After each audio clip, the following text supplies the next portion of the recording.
2076 सालको अन्त्य र 2077 सालको आगमन मानव समुदायको लागि निकै चुनौतीपूर्ण रहेको छ। 31 डिसेम्बर सन् 2019मा पूर्वी चीनको वुहान सहरबाट विश्वभर फैलिएको कोरोना भाइरस कोभिड-19ले विश्व नै लकडाउनको अवस्थामा पुगेको थियो। मानव सभ्यताको यो इतिहासमा विश्व नै पुरै ठप्प भएको सायद पहिलो घटना हो। विश्वभरका मानिसहरू लामो समयसम्म घरमा थुनिएका थिए। 2076 माघ 10 गते नेपालमा पहिलो पटक कोभिड-19 कोरोना भाइरस संक्रमित व्यक्ति भेटिएका हुन्। चीनबाट फर्किएका उनको उपचार भएर घर फर्किएपछि दोस्रो संक्रमित 2076 चैत्र 10 गते भेटिएका हुन्। त्यसपछि खुल्ला सिमाना रहेको छिमेकी भारतमा संक्रमितको संख्या बढ्न थालेपछि नेपालले पनि 2076 चैत्र 11 गतेदेखि देशमा लकडाउनको घोषणा गरेको थियो। लकडाउनले नेपालमा सबै क्षेत्र प्रभावित पारेको छ। विकास निर्माण र अन्य गतिविधिहरू लामो समयसम्म ठप्प रहे। कोरोना भाइरसलाई फैलिन नदिन सबैभन्दा राम्रो उपाय भनेको नै एकान्तवास भएकोले सबै घरभित्र नै बसेका छन्। विश्व नै यो भाइरसबाट थला परिरहेको बेला यो भाइरसबाट बच्न गुल्मे जिल्लामा रहेका नगर तथा गाउँपालिकाहरूले पनि विभिन्न कदमहरू चालेका छन्। भारत तथा अन्य तेस्रो मुलुकबाट फर्कने नागरिकहरूको उद्धारमा जुटिरहेका छन्। स्थानीय स्तरमा क्वारेन्टिनको निर्माण तथा आइसोलेसन निर्माण गरेका छन्। यस्तै कार्यहरूको लागि गुल्मे जिल्लाको बी टेलिभिजनले के कस्ता प्रयासहरू भएका छन् त भनेर रिपोर्टिङ गरेका थियौँ। स्थानीय स्तरमा निर्माण भएका क्वारेन्टिनमा विभिन्न ठाउँहरूबाट मानिस आएर बसिरहेका छन्। त्यहाँको अवस्था के छ, व्यवस्थापन कसरी गरिएको छ, अबको क्रममा देखाउन चाहन्छौँ।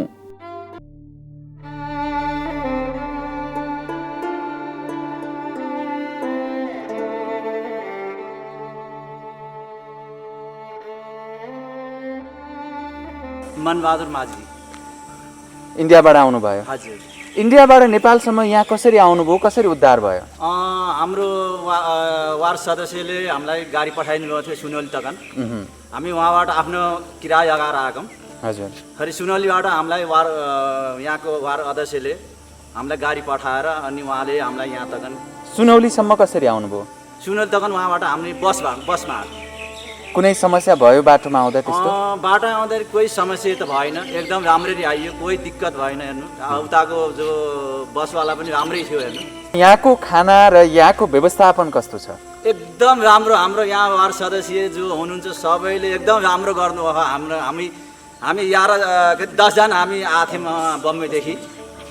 एकदम हाम्रो वार्ड सदस्य अनि यहाँ हाम्रो जो कोहरू हुनुहुन्छ सिस्टरहरू एकदम राम्रो गर्नुभयो, राम्रो बोल्नुहुन्छ, राम्रो गर्नुहुन्छ, एकदम कोही दिक्कत छैन हेर्नु अहिलेसम्म। नाम मेरो लालसिंह सेनार, मेरो घर यही हो, बल्ती पर्छ होइन, लुम्बिनी पर्छ। हामी बेङ्गलोरदेखि हामी कति 17जना कतिमा आछौँ यहाँ। ठिकै छ, हामीलाई आफ्नै ठाउँमै परिएछ, सब राम्रो छ यताउतालाई होइन। 12 सालमा हाम्रो एउटा भाइ छन्, उहाँले पुरै एक्सर्साइजहरू राम्रोसँग बनाइरहन्छन् बिहान साँझमा होइन। खानापिना सब ठिकै छ। हामी के त्यसै गरेर टाइम बिताइरहनु। दिउँसोको समयमा चाहिँ के गर्नुहुन्छ यहाँहरूले? खाली हुनुहुन्छ यत्तिकै? हजुर, यत्तिकै बसिरहनु भएको छ अहिले? हजुर। त्यो समयमा दिउँसोमा के दिउँसो समयमा मोबाइलहरू हेर्ने, त्यही गानाहरू सुन्ने, फिल्महरू हेर्ने, त्यही हो। के हुने टाइम पास त्यही नै हो। समय राम्रै व्यतीत गरिरहेको। ठिकै छ, राम्रै बितिरहेको। के लाग्छ, म सङ्क्रमित छु जस्तो लाग्छ तपाईँलाई? हजुर, आफूलाई चाहिँ म नै लाग्दैन। हाम्रो बिन्दा वहीँदेखि नै हामी एकदम सब सेफ तरिकाले आएको हो।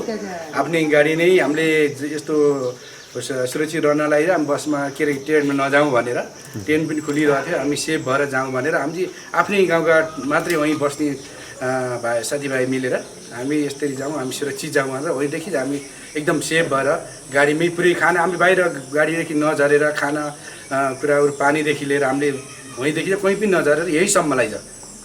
जहाँदेखि हामी यात्रा गरेको त्यही लास्टसम्म हामी त्यो खाना सबै यहीँ ल्याएको थियौँ। 2-3 दिन हाम्रो खाना यहीँ पनि बचिरहेको थियो, त्यही पनि हामीले होइन।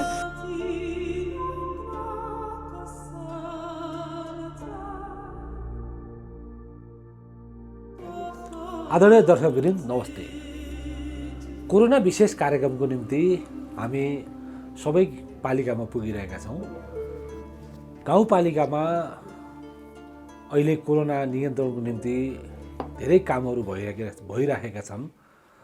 सङ्घीयताको मर्म बमोजिम जुन गाउँपालिका बने र यस्ता विपदको बेलामा र विकासको बेलामा खास गरी गाउँपालिकाहरू बढी प्रभावकारी देखिएका छन्।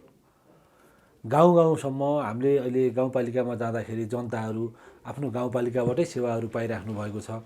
तमघास आउनुपर्ने झन्झटबाट मुक्त हुनुभएको छ र धेरै सुविधाहरू डाइरेक्ट गाउँपालिकाको अध्यक्षहरूलाई आएर भन्ने कुरा राख्ने र धेरै सहज भएको हामीले महसुस गर्छौँ। र अहिले खास गरी यो जुन कोरोना महामारी चलेको छ यो महामारीको लागि पनि धेरै प्रभावकारी देखिएको छ। गाउँपालिका नजिकैका छिमेकीका मान्छे इन्डिया लगायत तेस्रो मुलुकबाट चाहिँ जो गाउँमा आउनुभयो उहाँहरूलाई चाहिँ कसरी सेवा पुर्याउन सकिन्छ भनेर चाहिँ गाउँपालिकाहरू लागिराख्नु भएको छ।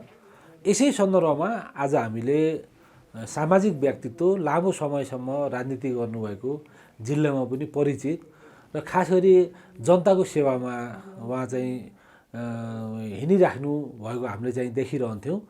अशोक कुमार थापा गुल्मी दरबार गाउँपालिकाका अध्यक्ष अशोक कुमार थापासँग आज हामी कोरोना महामारी र अहिले यो कोरोना पछिको बन्न लागेको बजेट कस्तो बन्दैछ र यसले चाहिँ उत्पादन क्षेत्रमा र बाहिरबाट आएकोलाई चाहिँ कस्तो खालको सम्बोधन हुनेछ भन्ने खालको कुराकानी चाहिँ उहाँसँग गर्न गइरहेका छौँ। हामीले क्वारेन्टाइनमा खानालाई एकदम स्वच्छ हाइजेनिक तरिकाले दियौँ र हामीले अन्डाहरू विशेष गरेर अरूलाई सुत्के गर्भवती हुने सुत्केरी भएका त्यस्ता कोही वृद्ध महिलाहरू पनि हुनुहुन्थ्यो जो आफ्नो छोराहरूसँग यहाँ घरबाट गए औषधि उपचार गर्न गएका त्यस्ता वृद्ध आमाहरू पनि हुनुहुन्थ्यो।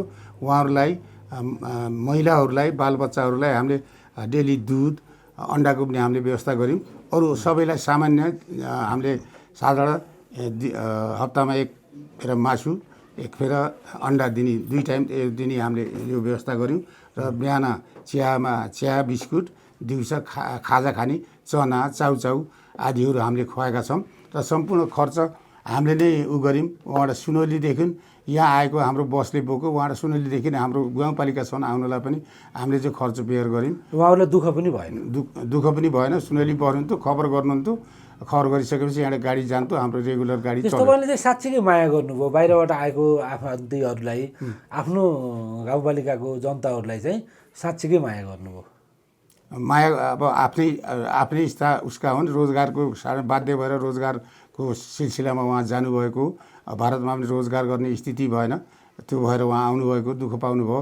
कोही धेरै जसो त पैसा पनि गाडी भाडा पनि नभएका मानिसहरू पनि आउनुभएको थियो।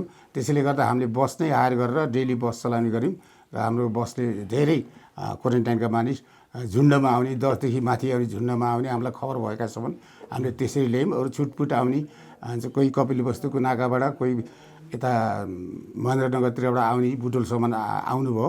यसरी जम्मा गरेर हामीले ल्याउने प्रयास गऱ्यौँ। अझै पनि छ, हामीले आफ्नै किसिमले हाम्रो गाउँपालिकाले अब जनस्वास्थ्य कार्यालयमा पनि तिनी हाम्रो किटहरू आरडिटी किट, त्यसपछि स्वाब लिने त्यो भिसिएम भन्छ, भिटिएम यिनी पनि माग्दाखेरि उपलब्ध नहुने, हामीलाई 14 दिन पुगेपछि आरडिटी अनिवार्य गर्नुपर्ने, त्यस्तो भएर माग्दाखेरि त्यति नपाइने गरेर हामीले जो आफ्नै काठमाडौँबाट झिकाएर हाम्रै आफ्नै गाउँपालिका कोही ले खरिद गरेर नै हामीले सबैलाई आरडिटी 511 जनालाई हामीले आरडिटी गरिसकेका छौँ। आरडिटी यहाँ गाउँपालिकालाई नै खरिद गर्नु? आरडिटी लगभग केही मात्रामा थोरै सुरुमा आए, जब धेरैको सङ्ख्या आउन थालेपछि हामीलाई अब डिमान्ड धेरै छ, आरडिटी गर्नुपर्ने धेरैलाई छ। उहाँ माग्दाखेरि उहाँ एभाइलेबल छैन जनस्वास्थ्य कार्यालयमा भनेपछि हामीले पनि स्टक लिएर राखेर हामीले समयमा उनको 14 दिन काटेपछि आरडिटी गऱ्यौँ। आरडिटी गरिसकेपछि तिनको आरडिटी नेगेटिभ भएको क्वारेन्टाइनमा बसेका हाम्रो साथीहरूलाई, उहाँ बुवा आमा दाजुभाइ जो हुनुहुन्छ उहाँहरूलाई हामीले घरमा होम आइसोलेसनमा 14 दिन फेरि पुनः बस्ने गरेर वडा अध्यक्षको जिम्मा लगाएर हामीले घरमा पठाइदियौँ र घरमा जानसम्म पनि हामीले गाडीको व्यवस्था गऱ्यौँ। उहाँलाई यहाँ र आफ्नो वडा कार्यालयसम्म हामीले घरमा पठायौँ। विशेष गरी अब केही समय जुगुमा पनि छोड्न जाने गऱ्यौँ, जुगु बोल्थ्यौँ। पछि यता पानी बर्सातकोले गर्दा बाटो ब्लक हुनाले हामीले जहाँसम्म बाटो ब्लक बस्दैन त्यहाँसम्म हामीले उहाँहरूलाई पुर्याइदिने काम पनि हाम्रो गाउँपालिकाले आफै गरेका छौँ। त्यहाँबाट अरू आफ्नै वडाले गाडी पठाएर यसरी लाने पनि गर्नुभएको छ। हामीले जुनसुकै ठाउँका आए पनि हाम्रो यो क्वारेन्टाइनमा आएर इन भएपछि हामीले उसलाई बाहिर लखटेनौँ। हामीले शान्तिपुरका पनि राख्यौँ, के अरे छत्रकोटका आएका हाम्रो ग्याङसित आएका टोलीलाई पनि हामीले यहीँ राखेर आरडिटी टेस्ट गराएर उहाँहरूलाई हामीले घर पठाउने काम गरेका छौँ। र हामीले स्वाबहरू पनि हामीले आफै किन्यौँ, कोही आफै किन्यौँ, कोही काठमाडौँबाट डोनेसनमा आयो। गुल्मी सम्पर्क समाजका हाम्रो साथीभाइहरू थिए, बुटोलबाट पनि आयो, केही आरडिटी पनि आयो, केही भिटिएम पनि काठमाडौँबाट आयो। 200 जति भिटिएम सहयोगमा पनि ल्यायौँ। त्यस्तै सेनिटरी प्याड पनि हामीले सबैलाई एउटा र हामीले वाइफाई पनि प्रत्येक उसमा वाइफाई जोडिदिएपछि सबै क्वारेन्टिनहरू सबैमा हामीले वाइफाई सबैमा जोडिदियौँ। र हामीले उसबाट दिने 1 सयका कार्ड पनि हामीले लगभग सबैलाई फारम भरेर ल्याएर उस टेलिकममा रिचार्ज कार्ड पनि दिनुभयो। 1 घन्टा 100 कार्ड हुन्छ नि, सिम भन्छ नि, सिम पनि हामीले उसलाई उपलब्ध गराइदियौँ। यही गरेका छौँ कोरोनाको लागि। सम्पूर्ण जिम्मा अब प्रदेशबाट पनि थोरै पैसा आयो, 10 लाख रुपियाँ मात्रै हामीलाई सहयोग भएको र अन्यत्रबाट कुनै सहयोग भएको छैन। यही गाउँपालिकाले को उस रकमबाट त्यो कोष छ को विपद कोषमा हामीले पैसा जम्मा गरेर हामीले यसरी हामीले खर्च सञ्चालन गरेका छौँ। यहाँले म्यानेजमेन्ट चाहिँ राम्रो गर्नुभएको छ। क्वारेन्टिनहरू राम्रो भएको कारणले बाहिर चाहिँ सङ्क्रमण देखिएको छैन। अहिलेसम्म कतिजनामा चाहिँ पोजिटिभ आयो? अहिलेसम्म हाम्रो 52 जनाको लागि हाम्रो भएको छ। अहिले पोजिटिभ हाम्रो 511 आरडिटी हामीले परीक्षण गऱ्यौँ र हाम्रो 52 जनाको पोजिटिभ आयो। आरडिटी कि आरडिटी र 10 जनाको फेरि कन्ट्याक्ट ट्रेसिङ पनि गर्नु पऱ्यो। कन्ट्याक्ट ट्रेसिङ तिनको पनि पोजिटिभ आएको छ। गरेर पिसिआर हामीले 61-68 जनालाई गऱ्यौँ। 168 जनालाई हामीले पिसिआर गऱ्यौँ। त्यो पिसिआर गरेर मध्येको 52 जनालाई 52 जना पोजिटिभ देखियो छ। फेरि हामीले त्यो क्वारेन्टाइनको मोडल पनि चेन्ज गऱ्यौँ र अब जुन पहिला सुरुवातमा झुन्डका झुन्ड आउनु थाल्नुहुन्थ्यो, अब त्यो झुन्ड कम भएर छिटफुट मात्रै आउने गर्नुहुन्छ।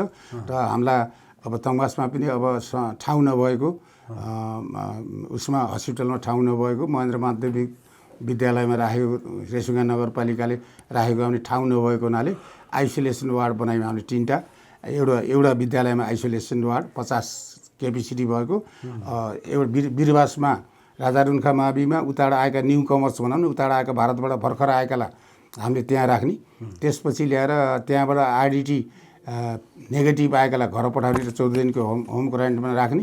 त्यसपछि आरडिटी पोजिटिभ आएकालाई राजारुन्खा यो तल्लो 3 नम्बरको राजारुन्खा माविमा हामीले त्यसरी राखेर अब पिसिआर पनि त्यहाँबाट पिसिआर गर्छौँ। पिसिआर पोजिटिभ आयो भने यहाँ ल्याएर राख्छौँ। यो म्याल पोखरीमा हामीले ल्याएर राखेका छौँ र अहिले आउने क्रम अलिक कम छ। आए पनि छिटपुट 1-2 जना दिनमा आउनुहुन्छ। अब बसको व्यवस्था पोजिटिभ देखिएको, कोरोना पोजिटिभ देखिएकोले चाहिँ म्याल पोखरी माविमा चाहिँ छन्। उहाँहरू चाहिँ उपचाररत हुनुहुन्छ। यहाँबाट बाहिर त कसैलाई पठाउनु परेन? बाहिर हामीले कसैलाई पनि पठाएको छैन। यहीँबाट निको भएर 4 जना त गइसक्नुभयो। 4 जना यहाँबाट निको भएर अस्ति म त जान पाइनँ।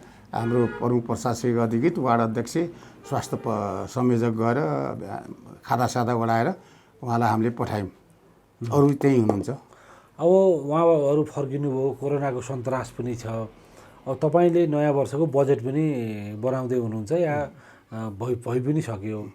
यसमा चाहिँ उहाँहरूलाई नेपालमै राख्ने, नेपालमै रोजगारी दिने बारेमा उत्पादन या रोजगारीमूलक या स्वास्थ्यमा केन्द्रित कस्तो खालको बजेट बनाउनु? अब हामीले विशेष गरेर अहिले हामीले त्यो कोभिड-19लाई लक्षित गरेर केही कार्यक्रमहरू पनि हामीले बनाएका छौँ र त्यसको लागि हामीले एउटा भूमि ब्याङ्क, हामीले कृषिमा एउटा भूमि ब्याङ्क भन्ने एउटा स्थापना गरेका छौँ। त्यसलाई कार्यविधि बन्दैछ। हामीले अब यो बजेटमा हामीले पारित गरिसकेका छौँ। भूमि ब्याङ्क राखेर त्यसमा हामीले अब त्यसबाट हामीलाई के गर्नुपर्छ र अब भूमि छैन भने कसैको भूमि लिजमा ल्याइदिने, कसैलाई गोरु छैन भने गोरु किनिदिने त्यस्ता मानिसलाई, र कसैलाई फेरि अब बाँझो जग्गा छ जोत्न पऱ्यो भने ट्र्याक्टरले जोत दिने, त्यस्तो किसिमको कार्यविधि बनाएको छौँ। भूमि ब्याङ्कमा हामीले राखेका छौँ।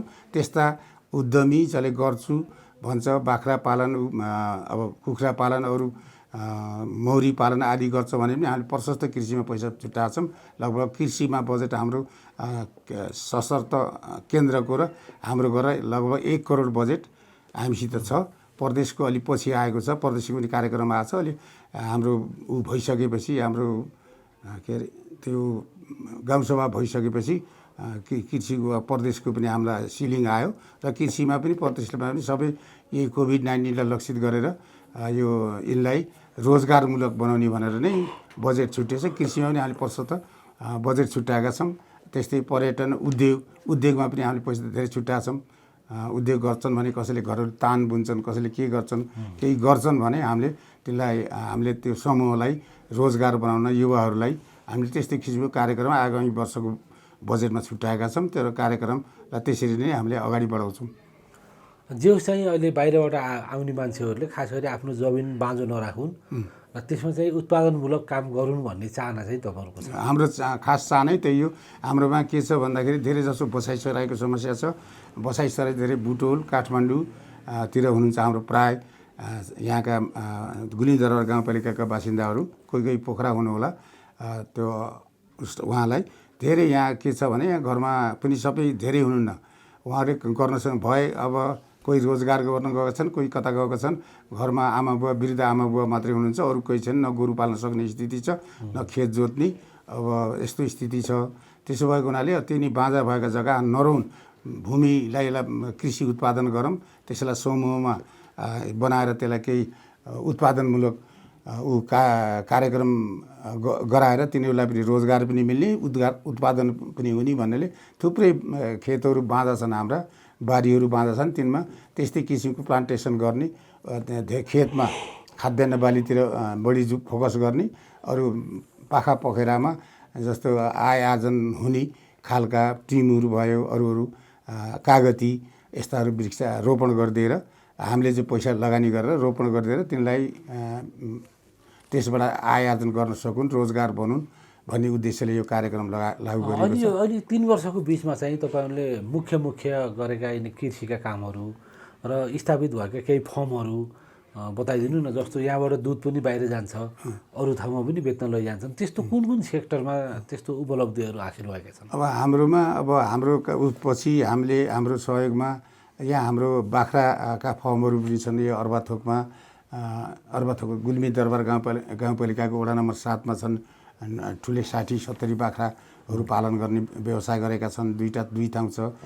यता बिरुवासतिर गौँडाकोटतिर धेरै एउटै मान्छेले पनि धेरै बाख्रा पालनको व्यवसाय गरेर गौँडाकोटतिर त तरकारीको पनि छ। गौँडाकोटमा तरकारी छ, तरकारी खेती गरेका छौँ। अब सुन्तलाको पकेट क्षेत्र छ गौँडाकोटमा, जुगुम उतातिर फेरि बोल्थुमा मौरी पकेट क्षेत्र भएको हुनाले हामीले यसलाई मौरीमा धेरै पैसाहरू लगानी गरेका छौँ। मौरीका तिनी घारहरू किनिदिएका छौँ र तिनी औँसीका जो हामीले किनिदिएका पनि छौँ र धेरै कृषिमा कार्यक्रम हामीले गरेका छौँ।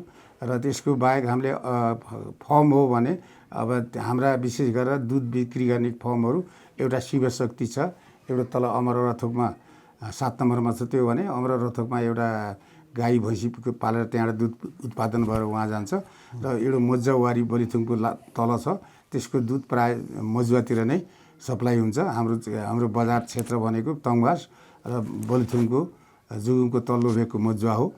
त्यसैले उता यसरी हामीले गरेका छौँ। त्यसलाई सहयोग पनि गरेका छौँ। हामीले यहाँबाट अनुदान पनि दिएका छौँ गाई भैँसी किन्नलाई। अहिले चाहिँ खास गरी यो फलफुल खेती, कागतीहरू, अरू डाले घाँसहरू यस्तो लगाउने काम पनि यहाँबाट भएको छ।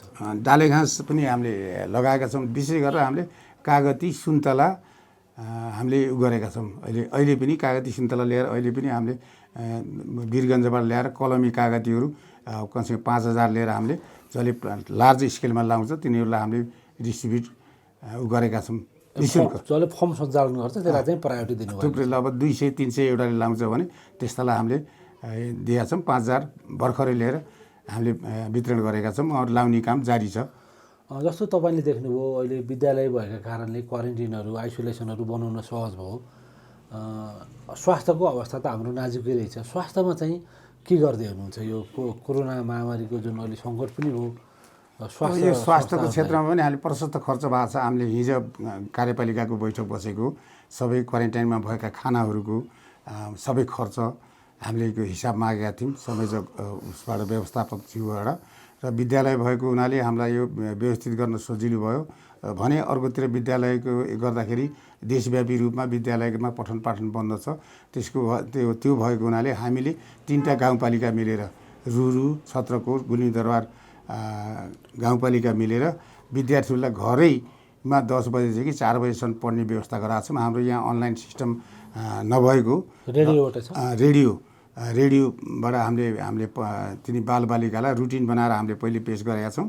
हाम्रो विद्यालयका सम्बन्धित विद्यालयकालाई हामीले त्यो जानकारी गराएका छौँ र हामीले दिनको समयमा हामीले यति बजेदेखि यो विषय, यति बजेदेखि यो स्कुलमा पढाउने हिसाबले हामीले रेडियोबाट अब दुईवटा छन् रुरु सिरिङ्गेश्वरबाट हामीले त्यो विद्यालयको कक्षाहरू पनि सञ्चालन गरेका छौँ। विद्यालय नहुँदा हामीलाई यो सम्हाल्न गाह्रै हुन्थ्यो। तिरपाल टाँगेर हामीले कुनै फाँटमा लगेर राख्नुपर्ने स्थिति हुन्थ्यो र त्यहाँ समस्या नयाँ निर्माण गर्नुपर्ने, अब त्यसको लागि अब टोयलेटको व्यवस्था गर्नुपर्ने हुन्थ्यो, खानेपानीको व्यवस्था गर्नुपर्ने हुन्थ्यो, भवनको लागि तिरपाल राख्नुपर्ने। अब के हुन्छ, अब त्यस्तो सोध्नु भएको छ केही स्वास्थ्यमा सामानहरू बढाउने, स्वास्थ्यका भवनहरू बनाउने, त्यस्तो केही चाहिँ योजना छ पालिकाको? स्वास्थ्यको भवनमा त अब एउटा कार्यक्रम हामीले लगभग हाम्रो गाउँपालिकामा स्वास्थ्यहरूको भवन नभएका 2टा वार्ड हो।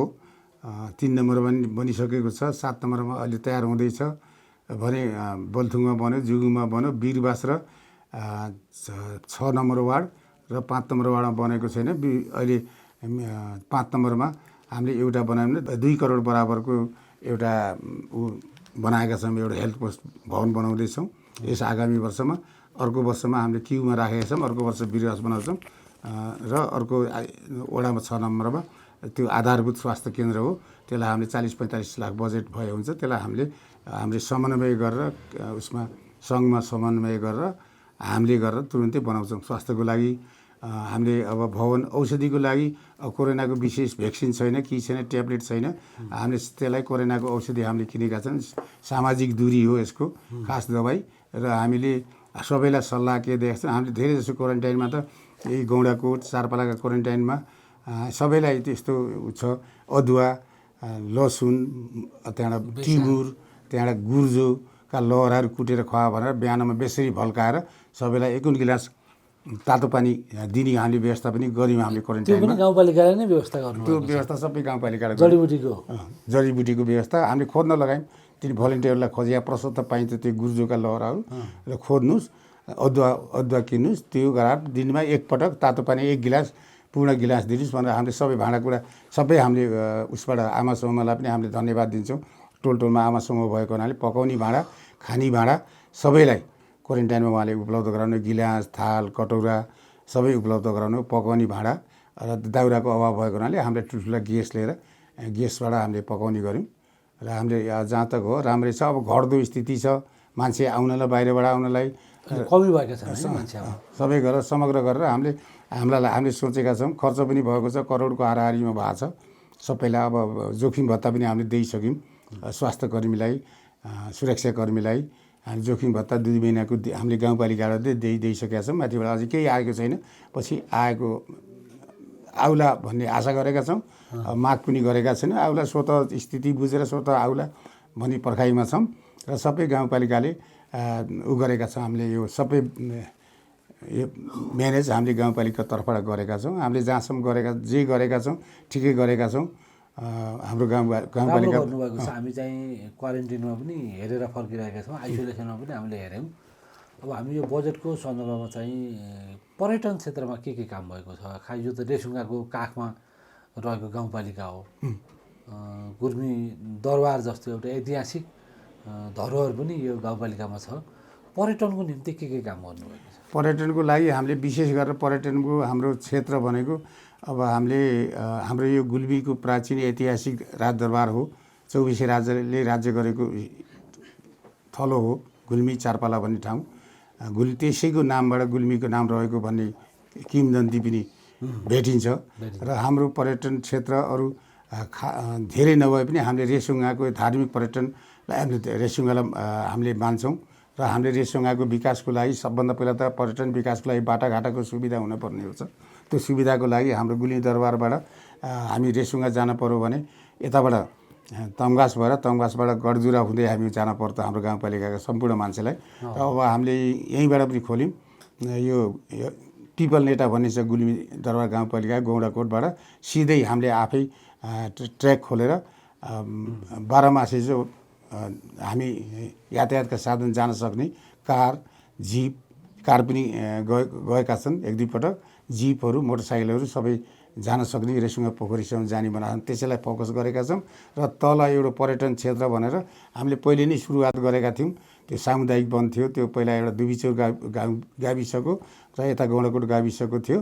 त्यसलाई हामीले दुईटाको सहमति लिएर भवानी पार्कमा एउटा निर्माण गरेका छौँ। अति रमणीय ठाउँ छ। त्यसको लगानी कसले गरेको छ? त्यसको लगानी सुरुमा गाविस छँदाखेरि हामीले पर्यटन मन्त्रालयको सहयोग लिएर हामीले सुरुवात गऱ्यौँ। त्यहाँ निर्माण गरिसकेपछि जब गाउँपालिका यो स्थानीय तहको निर्वाचन भएपछि सम्पूर्ण लगानी हामीले गरेर त्यहाँ गुराँसका 500 विभिन्न जातका ताप्लेजुङबाट ल्याएर विभिन्न थरीका रातो त यहीँ पनि पाइन्छ, त्यहाँ पनि छ।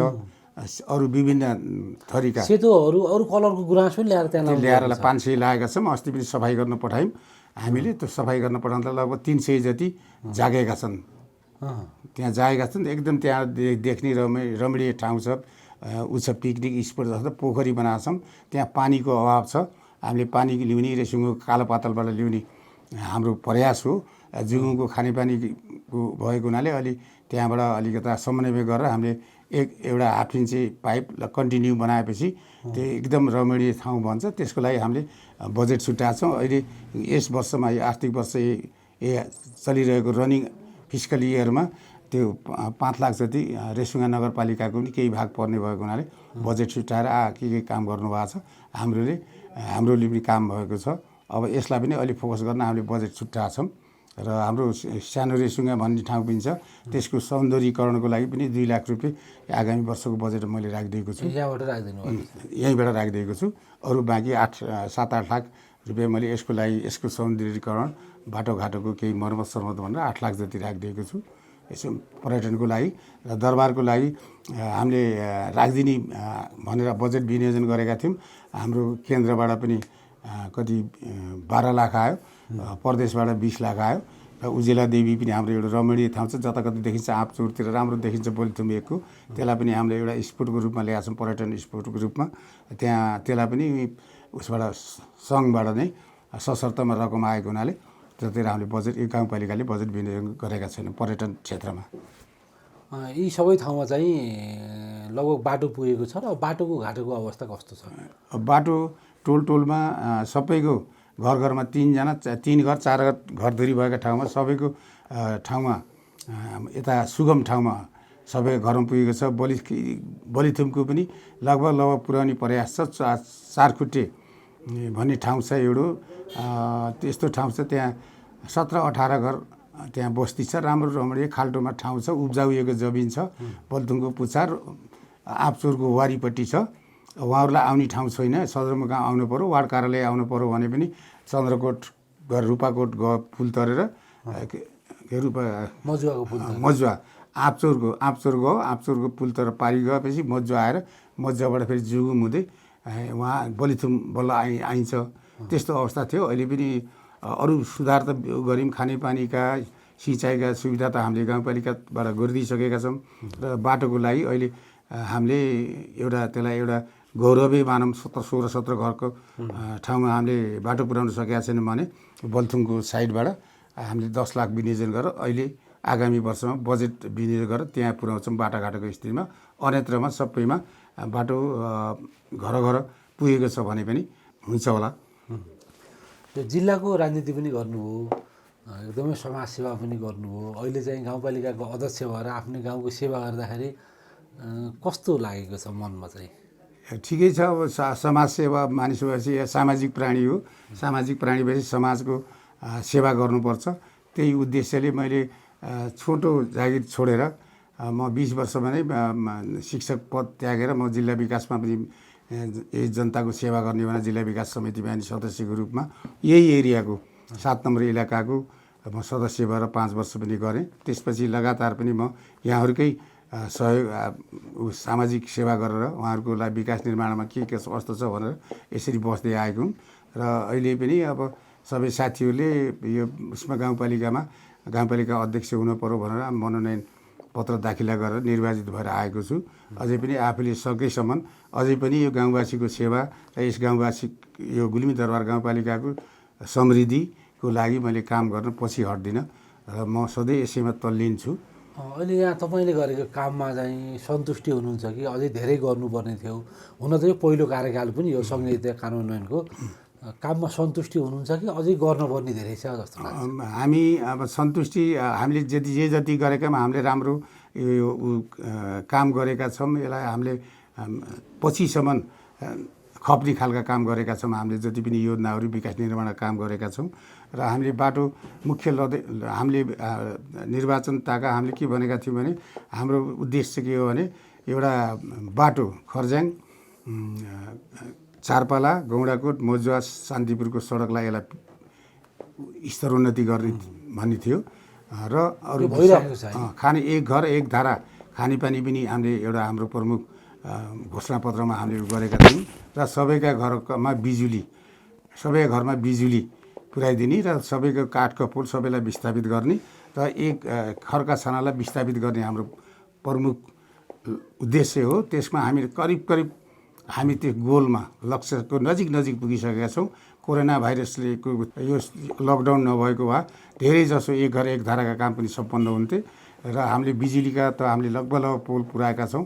सबै स्टिलका पोल पुर्याएका छौँ र विद्युतको हामीले सबैका घरमा विद्युत बालिदिएका छौँ। मिटर छैन भने मिटर किनेर पनि दिएका छैन, हामीले मिटरको व्यवस्था पनि गरेका छौँ र खानेपानीको क्षेत्र सडकको क्षेत्रमा अब यो शाखा बाटाहरू त प्रशस्त खोलेका छौँ र हाम्रो यो बाटोमा पनि ठेक्का पट्टा जारी छ। ठेक्काबाट सुरु भएको कोरोना भाइरसले गर्दाखेरि रोकिएको छ। तिनको लक्ष्यको नजिक पुगेका छौँ। यस वर्ष पनि हामीले प्रशस्त 20-25 लाख रुपियाँ राखेका छौँ र त्यसबाट पनि हामीले लगभग नजिक गोलको आफ्नो लक्ष्यको नजिक पुगेका छौँ। आफ्नो गाउँपालिकामा यसरी काम गर्दाखेरि तपाईँ सन्तुष्टि? म सन्तुष्ट छु। अझै पनि गर्ने केही होलान्, तर म गरेका काम मेरा